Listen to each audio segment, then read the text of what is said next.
¿Por qué es tan difícil adaptar un videojuego? Lejos están los días en que el medio se consideraba inadaptable. Pero seamos honestos, tampoco vamos a decir que la calidad del género está en su cima. Sí, es cierto, de a poco vamos aplanando la curva y los juegos se consideran solo otro arte que se puede adecuar a una película, pero la receta sigue siendo bien específica en su éxito. Si tuviera que apostar, creo que siempre tendrás mejores chances a mayor libertad creativa con el material de origen, y eso corre para cualquier adaptación artística. Yo sé que podemos enumerar los grandes casos de adaptaciones narrativas como The Last of Us, pero en ese caso más bien tenemos una adaptación inversa. Son películas interactivas que solo regresaron al medio del cual bebían inicialmente. Si más que adaptar un juego lo que adaptas es la idea de un juego, el rango de victoria se amplía. Y Exit 8 es una adaptación del videojuego titular con un camino curioso. Lejos de las garras de compañías trillonarias, este es un filme independiente basado en un juego independiente, el cual llegó tan lejos que su premiere oficial fue en la sección de medianoche del Festival de Cannes el pasado año. Esta película está dirigida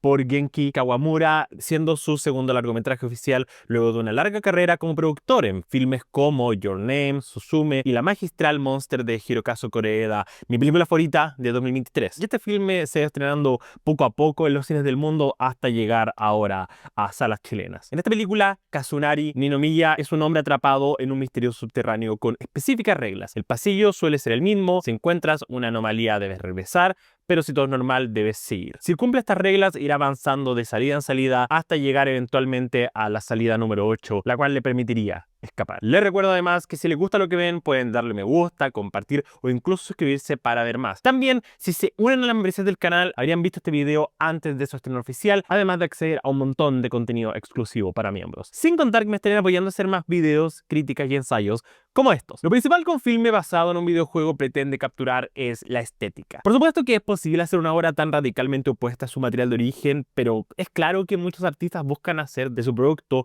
algo reconocible, especialmente si es un trabajo popular. Tú quieres a esa audiencia que va a reconocer la película y decir, hey, eso es algo que yo conozco. En mi caso, miren, yo no tengo ninguna familiaridad con este juego, pero es evidente que muchos allá afuera sí. Y la película cubre varias decisiones estéticas que trazan enlace directo con su material de origen. Lo primero y obvio es la dirección de arte. El pasillo de este subterráneo tiene personalidad y es claro que es el punto fundamental de una película así. Si deseas que el espectador enganche con una historia cuyo eje es ser capaz de encontrar diferencias en un lugar físico, más te vale que el lugar vibre en personalidad. Hay una constante sensación de repetición que ya comentaré en detalle, pero en este punto la película usa sus ciclos de reiteración para vibrar en igual sintonía que el protagonista. Es decir, tú tienes que sentir que estás viendo la misma cosa una y otra vez, al igual que este personaje, y de esa forma hacer sentir al espectador y al protagonista cansados y atormentados. Asimismo, el director excede de planos secuencias. Miren, yo soy escéptico en general a un autor muy enamorado de los planos secuencia porque si no tienen un punto claro, los percibo como un ejercicio estético más que una decisión artística, como, oh, miren lo bacán que soy, que puedo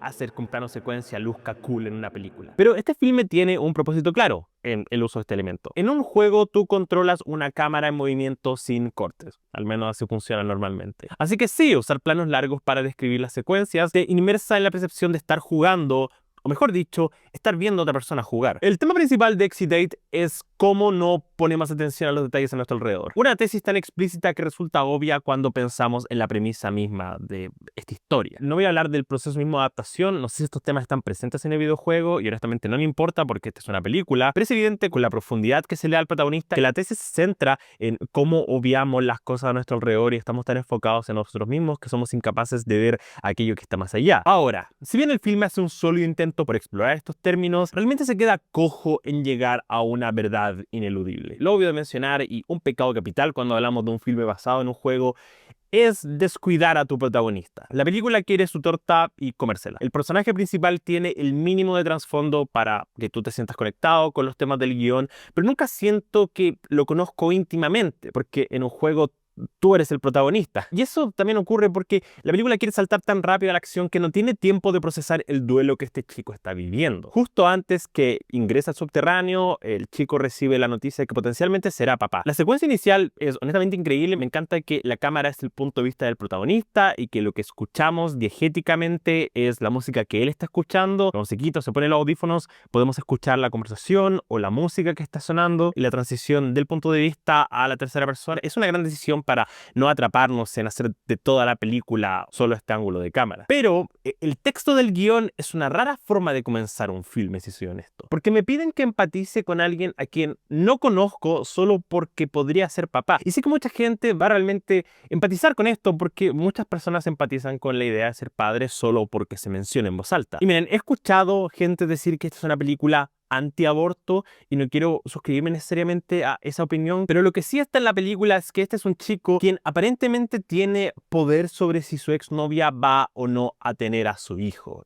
Y se siente como un debate moral un poco extraño, porque lo que en el fondo la película quiere decir es si él se va a hacer cargo de ser padre. Porque esto se ata a la primera escena en que él ve cómo le gritan a una mujer en el metro por el llanto de su bebé y el protagonista decide no hacer nada. Y de alguna forma se intuye que este experimento sobrenatural en el subterráneo es un castigo que él está viviendo por no haber hecho algo en ese momento. Es como que el destino está intentando que él aprenda una lección. Y creo que la cobardía en general sería una mejor tesis con la que deconstruir el protagonista, versus el conflicto sobre paternidad que se arroja sobre la historia. Y el filme se suscribe a una constante tensión. Como tú juegas esto a su par, tú buscas las anomalías en cada nivel junto al protagonista. La cámara en movimiento te mantiene tenso y hace de una película en que no hay mucho pasando una obra dramática y entretenida de 90 minutos. Pero tengo varios problemas con el sentido de repetición que el filme ofrece. En primer lugar, porque si estamos jugando junto al protagonista, es frustrante cuando estos personajes no reaccionan de forma inmediata ante las anomalías. Si las reglas dicen que ante cualquier cosa extraña tienes que devolverte, ¿por qué el personaje no hace esto al instante en que ve algo extraño? Por ejemplo, en una escena él entra y ve un gato, y yo como persona racional pensaría, ok, yo veo eso, voy a dar un giro de 180 grados y me voy a ir. Pero como este es un filme que tiene que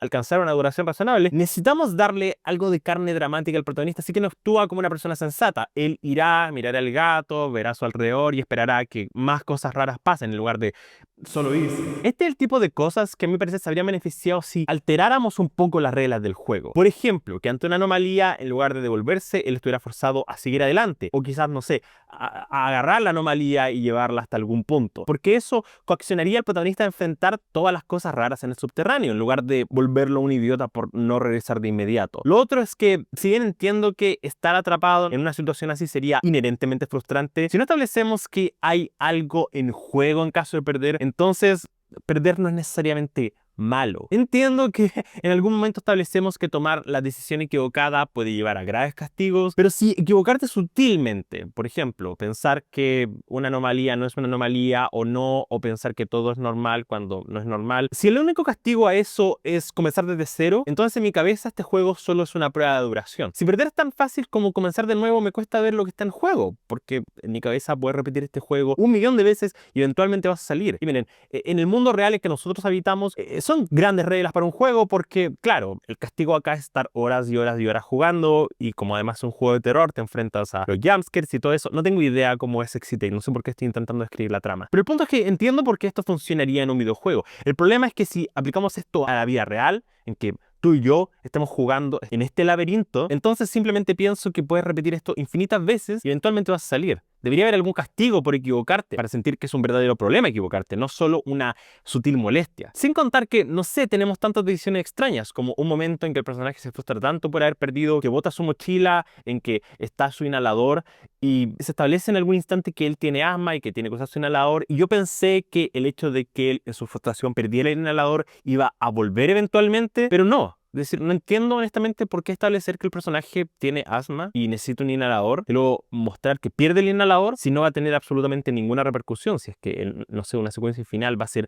algo importante no tener un inhalador. Se siente como un montón de cosas que solo se apilan y se apilan. Y en serio, miren, no me gusta detenerme en este tipo de detalles, porque en general lo que busco cuando veo una película es la experiencia completa, no solo las pequeñas piezas que arman el gran puzzle. Pero no puedo mentir, hacen de la experiencia algo frustrante. Si las bases de un filme no tienen pilares fuertes que lo respalden, entonces quedas con la sensación de que todo es una gran pérdida de tiempo. Y al final sí, es decir, pasé un gran rato viendo esta película, pero como nunca creo que haya un peligro grave o que las cosas que establecemos vuelvan para atormentar a los personajes, se vuelve una experiencia frustrante porque no sigue una lógica sensata. Miren, Exit 8 es una decente ejecución de un sólido concepto. Dudo mucho que vaya a arrastrarse a fin de año como una de las grandes películas de 2026, pero es una sólida obra de horror y ciencia ficción con buenas dosis de tensión para mantenerte atento por 1 hora y media. ¿Qué es el mayor cumplido que puedo hacer? es que hizo que me dieran ganas de jugar este juego. Pero esa es la cosa, sientes como si estuvieras viendo a alguien no muy bueno jugando esto. Y preferiría hacerlo yo a ver a alguien más haciéndolo. Como sea, creo que es una decente, recomendable película, solo no algo particularmente espectacular. Exit Date es un ligero 6 de 10. Díganme, ¿vieron este filme? ¿Qué les pareció? Honestamente esperaba más, pero no sé, tampoco voy a decir que esta era una de las películas más anticipadas del año. Imagino que mucha gente la va a amar porque sí tiene cosas interesantes ahí pasando. Les recuerdo que podrían haber visto este video un poquito antes si se unen a la membresía del canal. Los precios son súper accesibles y me estarían apoyando a hacer más videos así, además de acceder a un montón de contenido exclusivo. También tenemos una página web, bajafrecuencia.com, donde pueden ver una versión escrita de este mismo video, además de otras recomendaciones, noticias y entrevistas que he estado haciendo. Soy @alcoalto de Box e Instagram. Y si les gusta este video, no olviden dejar su me gusta, compartir, seguir en redes sociales y por supuesto suscribirse a Baja Frecuencia. Espero que tengan una buena noche, cena, perfecta semana. ¡Chao!